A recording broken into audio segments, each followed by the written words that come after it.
The chair recognizes the honorable member for St. Anne's. Madam Speaker,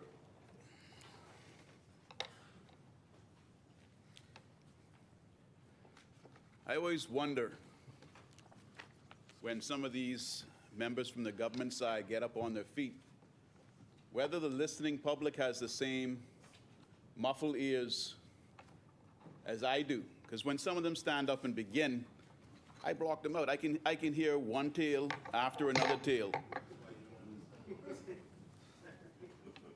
One false narrative after another false narrative. And I just pray, because I don't want to stand up and interrupt my colleagues who are doing their best. I just pray that the public listening at home knows when to tune out and when to tune in.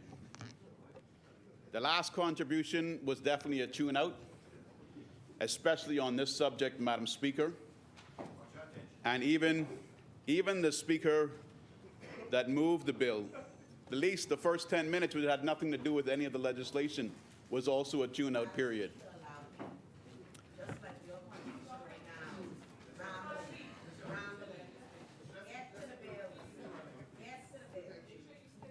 So what you think they should do now? Tune out or tune in? Since you know, if you spent any time on the water or spent any time down at any of our public docks hand lining, you know that when you pull that line in and you take that little grunt off the hook and put it in the bucket or put it in the back of the boat, the sound that grunt makes is. And that's what I heard just now, Madam Speaker, when I was raising a very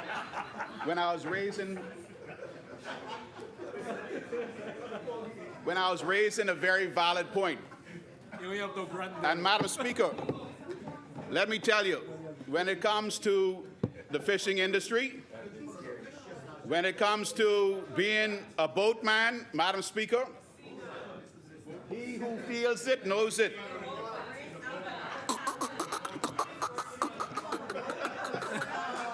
You can hear that little grunt. Maybe it's a sergeant major. But those little grunts, they make the most noise.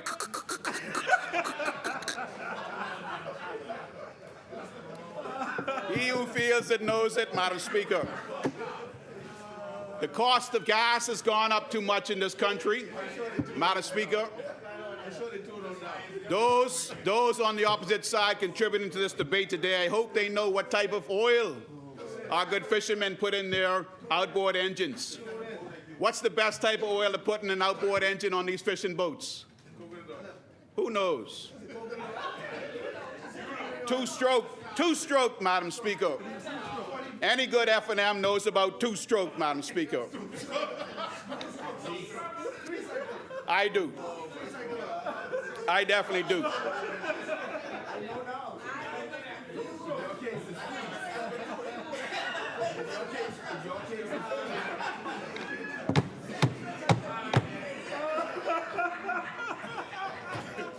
I think he meant two strikes.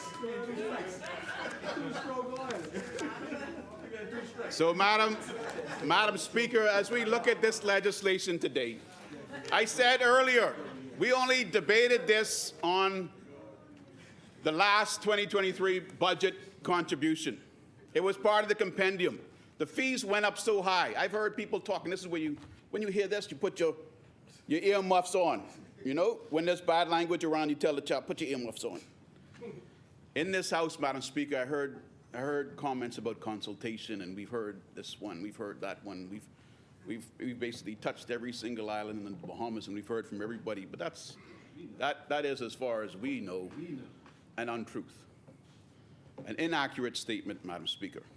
Nevertheless, we're going to spend more time here today to debate something that, if done properly, would have already been settled as of July 1st, 2023. Who in here has heard the government side tell you already? We've seen and we've listened to the WhatsApp videos circulate about the protests, and we've heard from the government side. We hear your cry. We're going to amend the fees payable. What day is it now?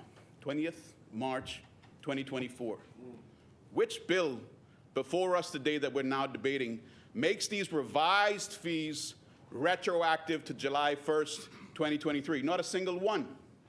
Not a single one, Madam Speaker. So by law, Bahamians are law-abiding people, and by law, as of July 1st, 2023, the fees remain what they passed at those astronomical rates during that budget compendium.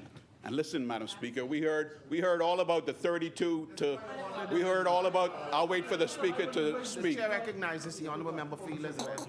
Thank you, Madam Speaker. Madam Speaker, just to clarify that the requirement for registrations to be renewed is not until the end of this month, 2024. And so after we were advised of us to be amending the legislation, we advised the industry, and we are now assisting and preparing for them to have that registration come into effect for March 2024. And so those persons will be able to receive the benefit of the amended bills and the new fees. Thank you, honourable member. The chair recognizes the honourable member for Freetown.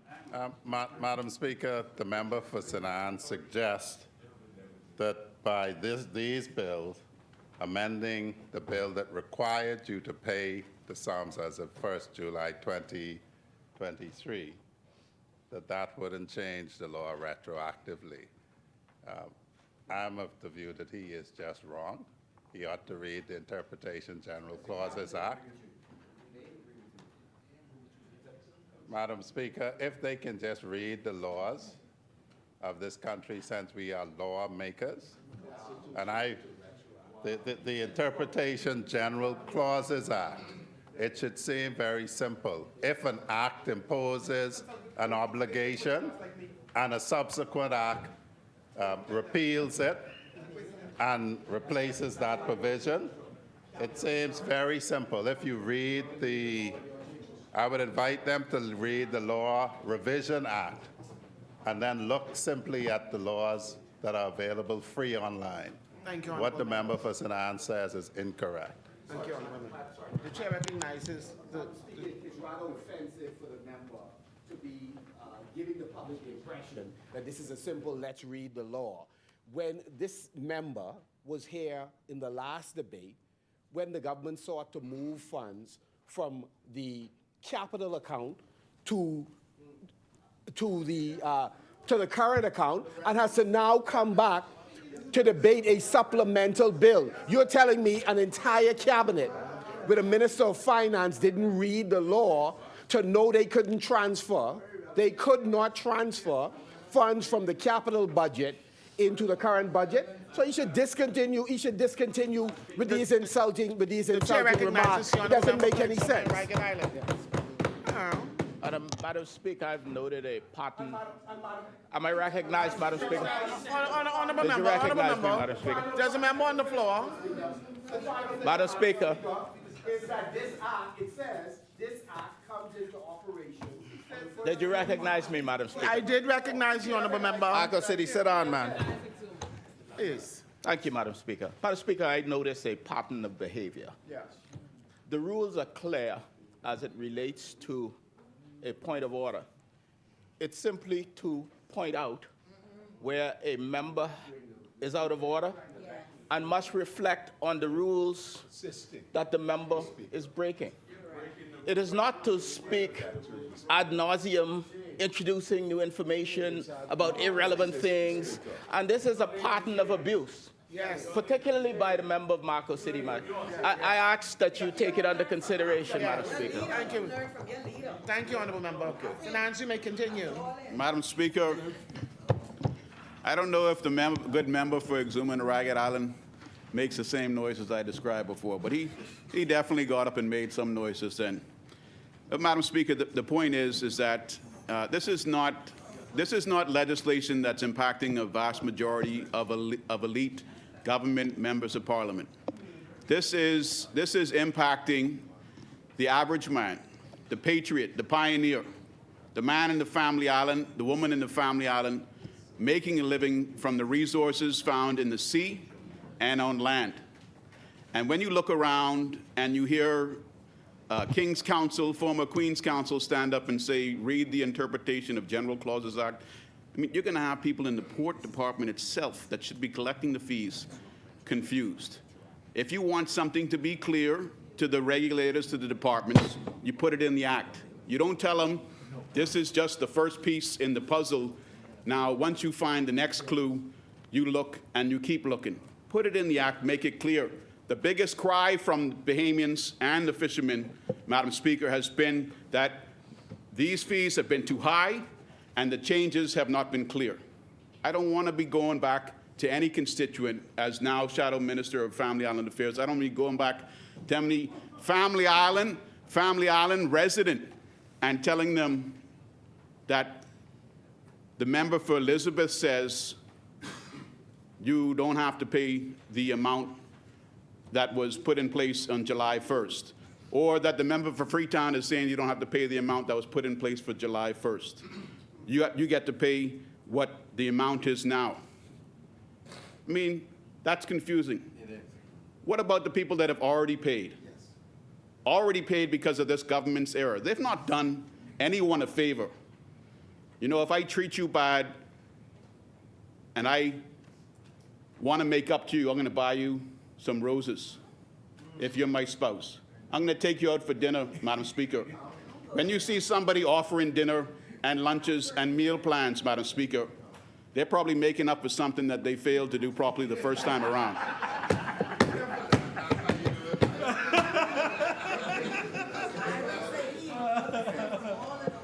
And Madam Speaker, we heard a lot of lunches being promised in this House today.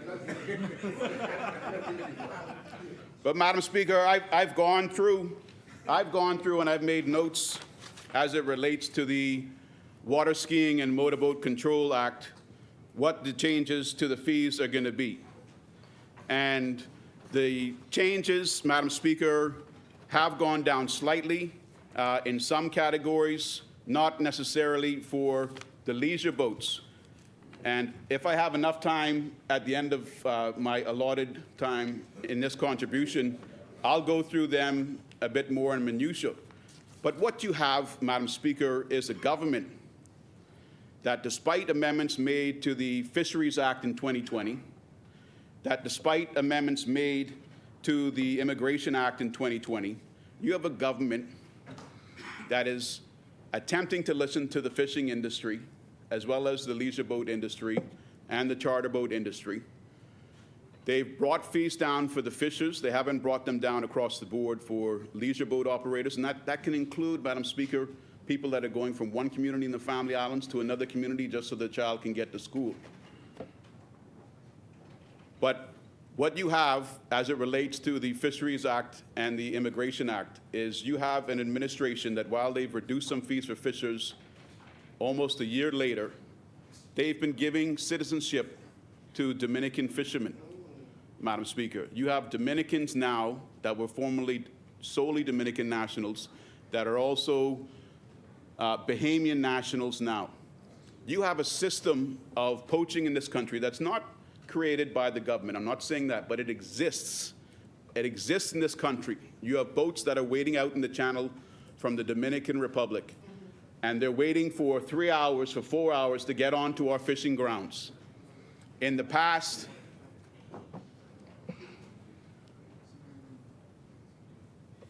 Madam Speaker, you've had a separation of nationality and a separation of patriotism, where Bahamian fishing boats, while they couldn't necessarily confront foreign poaching fishing vessels, had a crew of solely Bahamians on board. And you had, on the other side, Dominican fishing boats waiting in the channel to poach in our waters for 3 hours, filled with purely Dominican fishing boats. It's now a cluster.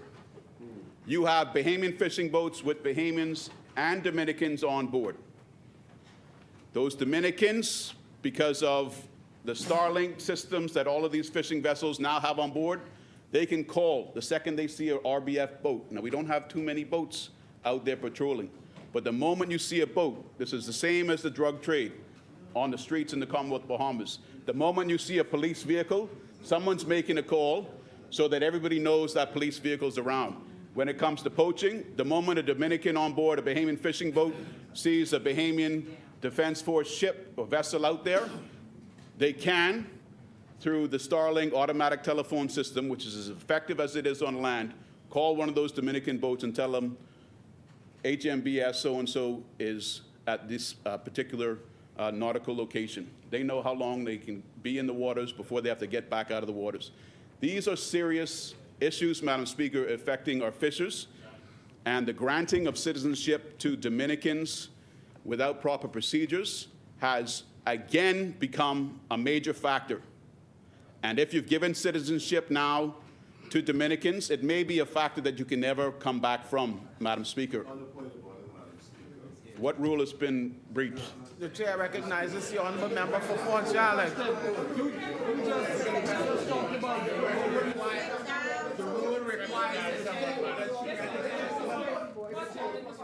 rule requires him to sit. You can tell him in a minute.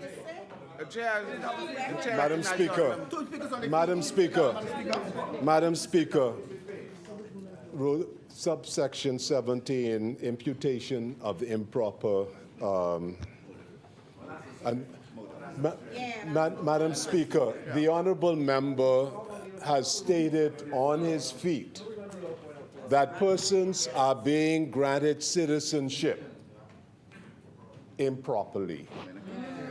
Dominican, and has made this general stereotypical statement.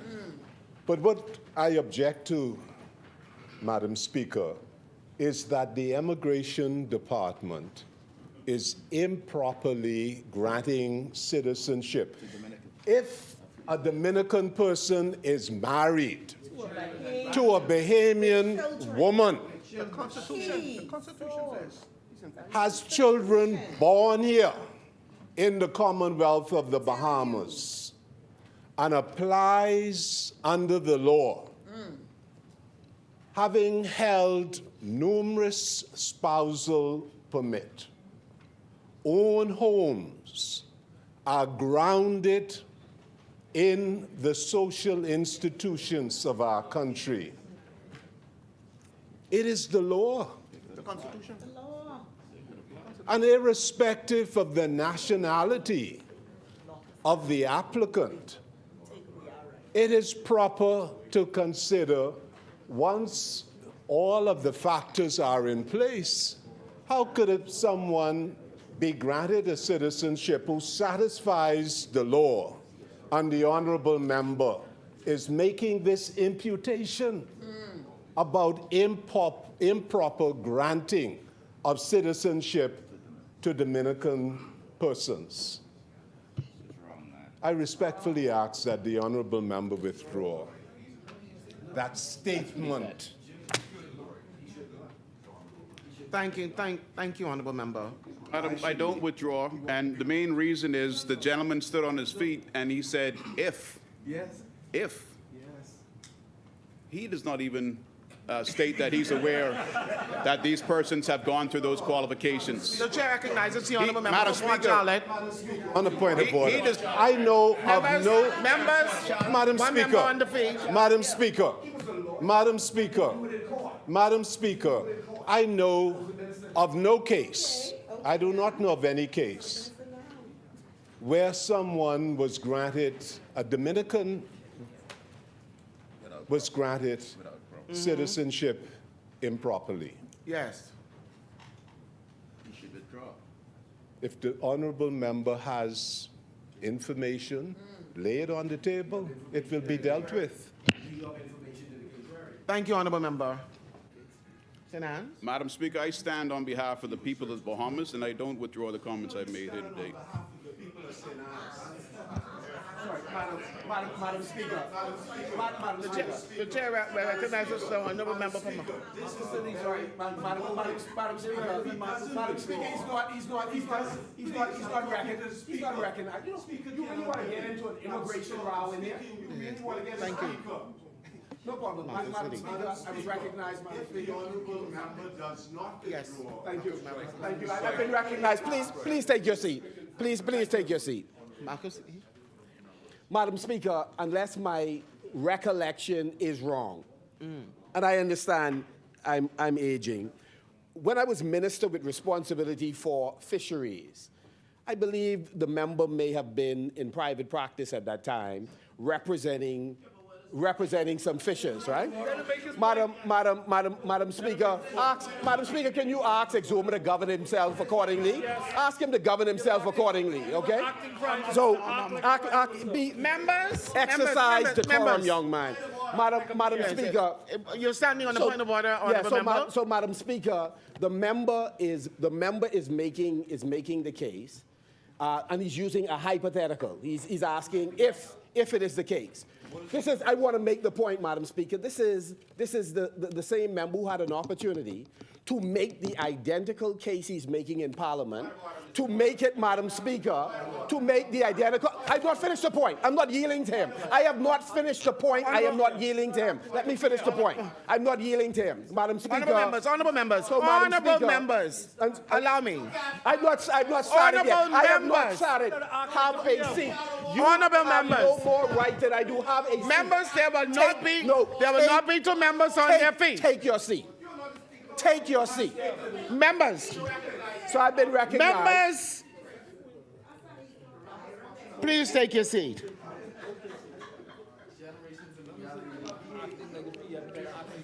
Please take your seat, honourable members. Honourable members, we have to realize, now I've listened to both sides, and I've also listened to you, Sinans, as you made your point. And this is not about basketball we're talking about basketball, but not here today. But the point is, listen, when you make these accusations, it's not at any minister, you know. It's at the members that serve this Commonwealth of the Bahamas at the Immigration Department. You're calling these men and women corrupt in this place. Listen, these people are the ones that are doing the legwork for these same Dominicans that you're clarifying. And you're saying that they are now corrupt. There's some big corruption going on at the Ministry of Immigration. And it's not just at a minister. We have to stop it. These are decent men and women in this country. I have the floor. I am speaking. I have the floor. But it is prepared, it is investigated and vetted by the Department of Immigration. Don't do it. Don't do that. Don't do that. Don't hand at me like I don't know. Before it gets to cabinet, it is a procedure and a process. And you're not going to sit here and call those people corrupt. I have stricken that from this record.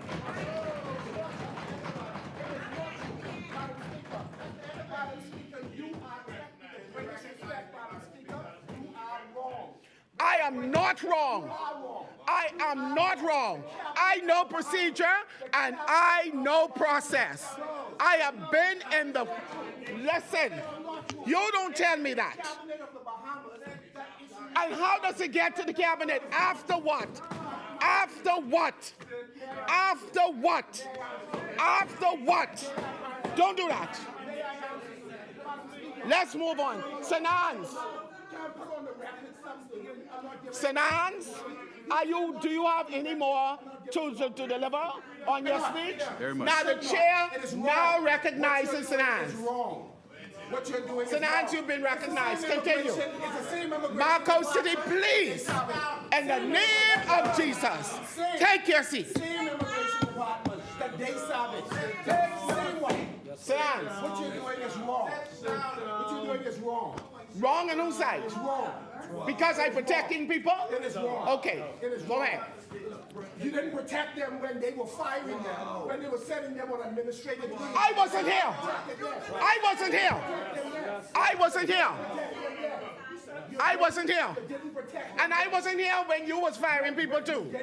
Go ahead. You never fired any. You didn't protect them then, when those two were in the chair. They weren't protected. Madam Go Speaker. ahead. Madam Speaker. Sinans? Madam Speaker. I made it over. So, Madam Speaker. You can do that now. Madam Speaker. You will do that now. I said it in press conference. You can still sue. It's on the record. I said So, Madam Speaker. Sinans, you may continue if you have anything to continue with. I have a lot, Madam Speaker. I said it. So you can still sue. So, Madam Speaker, look at this. Madam Speaker. The chair recognizes the honorable member for Exum and Ragged Island. No point of order. Recognize me, Madam Speaker. Yes, I did. Madam Speaker. No point of order. Madam Speaker, my colleague from Fort Charlotte has made a point that the member for St. Anne's has put erroneous information on the record, and he has indicated he is not prepared to withdraw it. I ask that the inferences about granting citizenships inappropriately be expunged from the record. Madam Speaker, I also go further to make the point that on a point of order, the member for Marco City is seeking to attack another member in relation, Madam Speaker, in relation to a matter that the member dealt with in his capacity as a private citizen. It's inappropriate and it's out of order, Madam Speaker. Having expunged, I believe, the information put on the record by the member for St. Anne's, I invite that we move on, Madam Speaker. If those remarks are so expunged. Thank you, honorable member. Madam Speaker, it is untrue that any member was attacked in a private interview. You did. And it is untrue. I'm sorry, do not withdraw a statement. And what you are putting on the record is false. What you are attempting to put on the public record is false. You are now imputing improper motives because it is untrue. You did not allow, Madam Speaker, may I finish my statement? Or does one side have an opportunity to speak and the other doesn't? Madam Speaker, I did not. No, I said what I said. I said what I said. Madam Speaker, I have not. You are cut right that now, out. Madam Speaker, the member for Exuma is seeking to characterize a statement that I made that, Madam Speaker, I did not get a chance to even complete the statement. So he has no idea what I was saying. No, I did not complete the statement. So how in the world can he talk about imputing improper motives when he did not even hear the completion? And that was my protest to you, Madam Speaker, that I am not through making the statement, so how can he critique it? So what he is saying now is grandstanding and inappropriate. I did not impute any improper motives to anyone. To anyone. Exum and Ragged Island. Made by St. Anne's. And that is Sinans what I- made the comment. Yes, St. Anne's made the comment, Madam Speaker. Okay. The chair recognizes the honorable member for St. Anne's. Thank you very much, Madam Speaker. So, Madam Speaker, you have a situation where clearly one nationality has been prioritized over another nationality in this House today.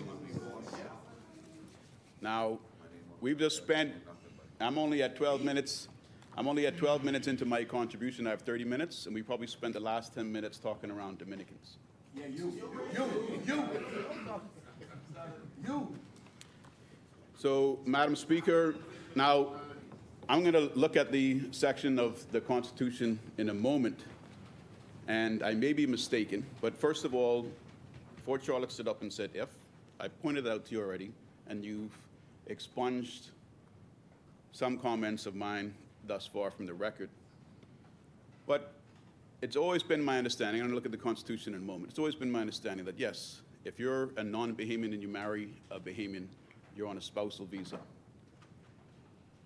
I don't believe, and I could be mistaken, that you're automatically entitled to citizenship by marrying a non-Bahamian. He said consideration. Okay? He used the word consideration. Okay, so if it is a consideration, as Mount Moriah is saying, He said it's a he used the word consideration. it's a consideration, which means it's likely a discretion, Madam Speaker. A discretion. Are you still the Minister of Immigration, or did they move you in the cabinet shuffle? They moved you in the cabinet shuffle. Don't worry. Your hand may say something, but the public knows the truth. No, I am stating the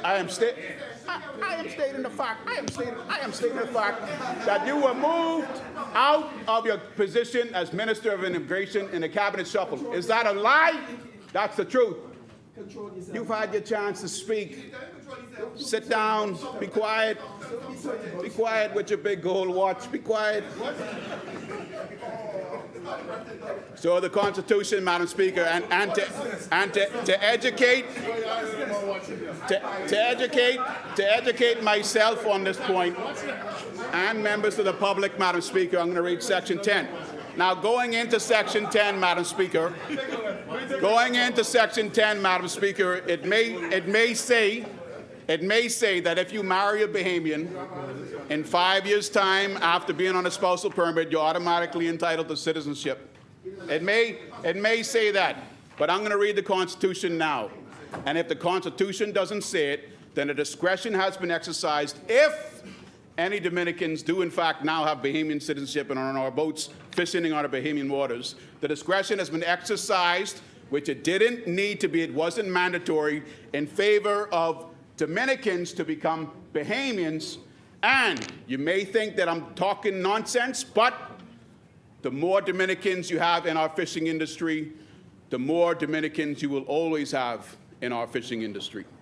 Madam Speaker, Section 10 of the Constitution, subheading, marriage to citizens of the Bahamas, Section 10. Any woman who, after 9th of July 1973, marries a person who is or becomes a citizen of the Bahamas shall be entitled, provided she is still so married, upon making application in such manner as may be prescribed, and upon taking the oath of allegiance or such declaration as may be prescribed, to be registered as a citizen of the Bahamas.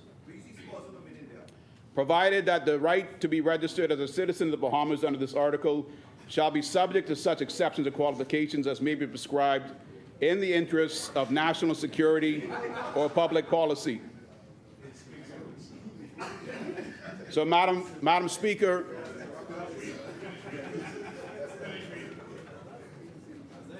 the word used there was may. The word used there was may. Where is it? Provided that the right to be registered as a citizen of the Bahamas under this article shall be subject to such exceptions and qualifications as may be prescribed. Okay? So I'm hearing the opposite side telling me it should be shall be, right?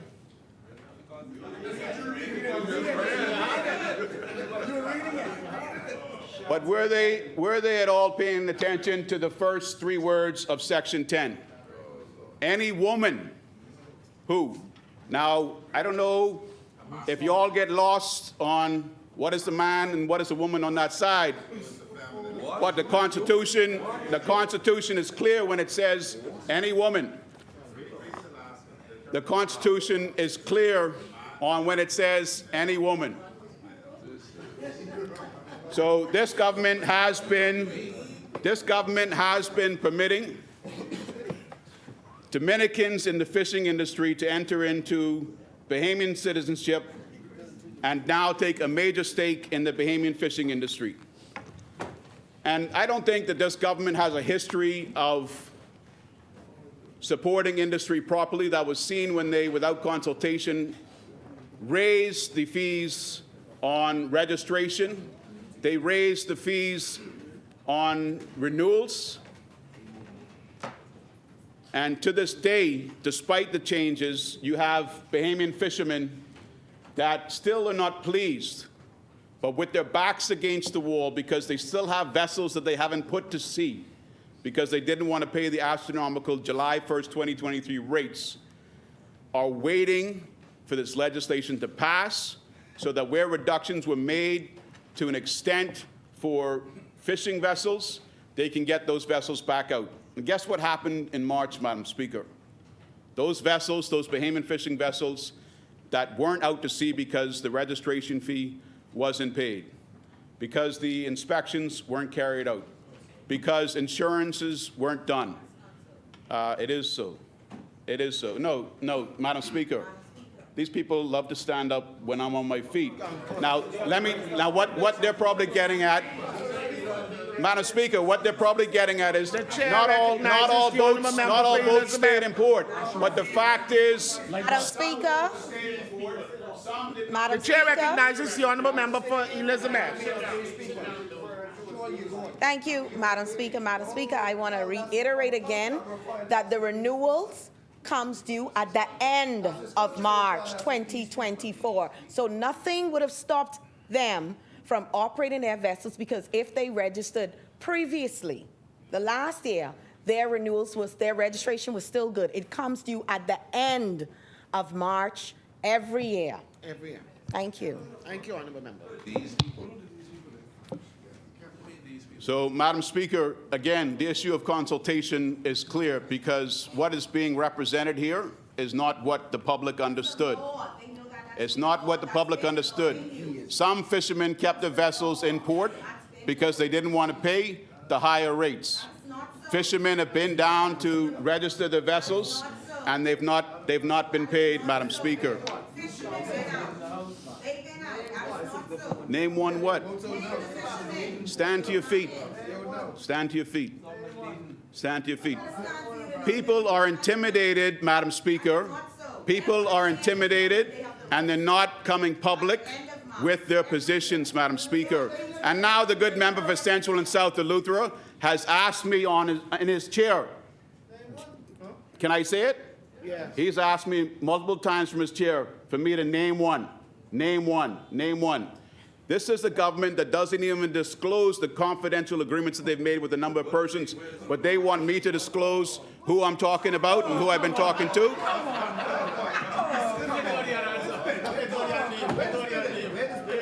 Now it may seem, again, Madam Speaker, it may seem like they're getting me. But that's because they're focused on me, Madam Speaker. I'm speaking now on behalf of the fishermen that I've spoken to, that others in my constituency and my colleagues have spoken to, Madam Speaker. This is a serious industry, Madam Speaker, that needs the support of the Bahamian economy, of the Bahamian people. This is not an industry, Madam Speaker, like the roof trussing industry and manufacturing industry, when they removed the tariffs, basically made them non-competitive. This is not the Bacardi distillery plant industry, Madam Speaker, that because they were pressed the wrong way, ended up going out of our country to another country. Madam Speaker, this is not like the booming Eleuthera agriculture industry that closed down many years ago, and this is not like the financial services industry when it came time after independence for Ben to break, established the Cayman Islands financial industry that is 3 times, 10 times larger than our financial services industry is to date here in the Bahamas. You are not, Madam Speaker, going to find that any true calculation has occurred with these increases in fees against the cost of operating our ports. Under the Boat Registration Act, Madam Speaker, you have conditions for inspection, you have conditions for dry dock record, you have conditions for crew training. You have conditions for inspection also under the Water Skiing and Motorboat Control Act, Madam Speaker. But how many boats are in our family islands? How many fishing vessels, how many leisure vessels are in our family islands? And who's inspecting those boats in those family islands, and at what cost? Has that been factored into any of this? I would argue, Madam Speaker, that the cost of operating our ports isn't the driver behind these increases, Madam Speaker. The public has an opinion on what is requiring this administration to put higher tax and fee burdens on the backs of the Bahamian people. We see it every day on social media, Madam Speaker, what this government is up to. This government is a tax and spend government, and despite what they're doing by coming here today, the fact of the matter is they haven't properly prioritized Bahamians, Madam Speaker.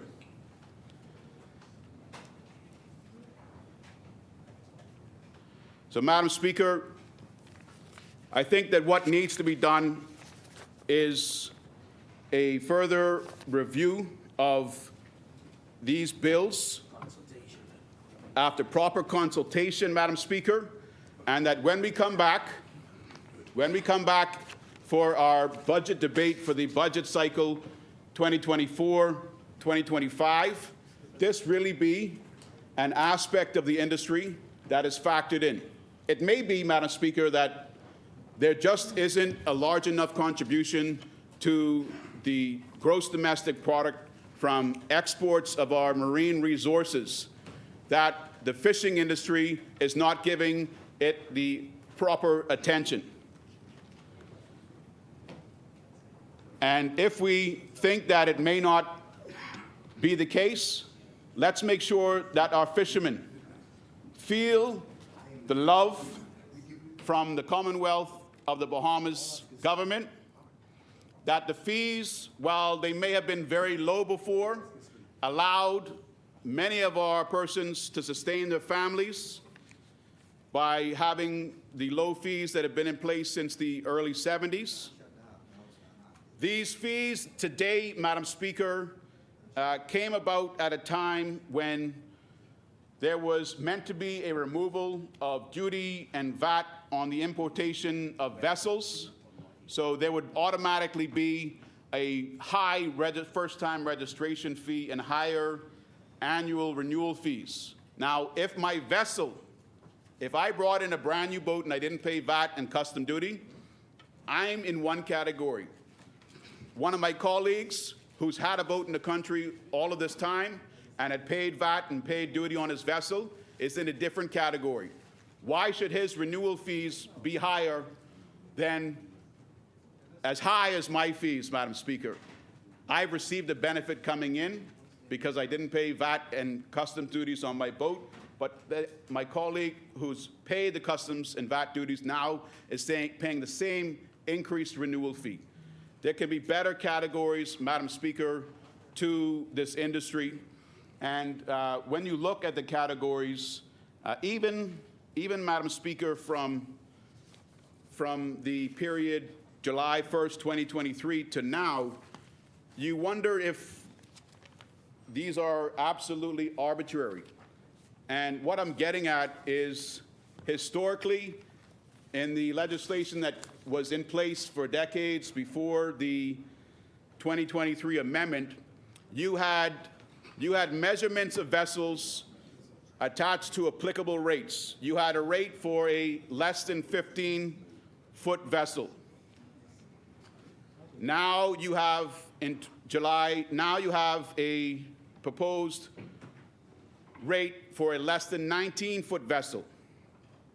In the past, you had a rate before July of 15 feet and over, but less than 30, at a registration and renewal fee of $20. Now, instead of keeping the same length of boat as the guiding factor, which was 15 to 30 feet, you now have a category for 15 to 25 feet.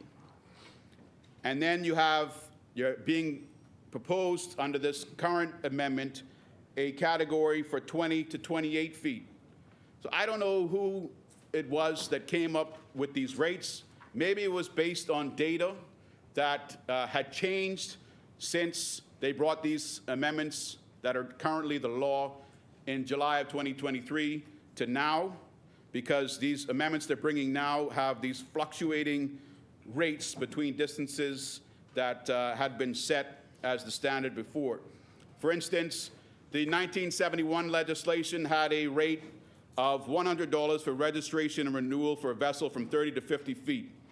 Now, the existing law, 2023, July, has a 25 to 50-foot rate of $7,000 for registration and $1,500 for renewal. Every year, $1,500, Madam Speaker. If you got anything basically above a Black Point spanking Boston whaler.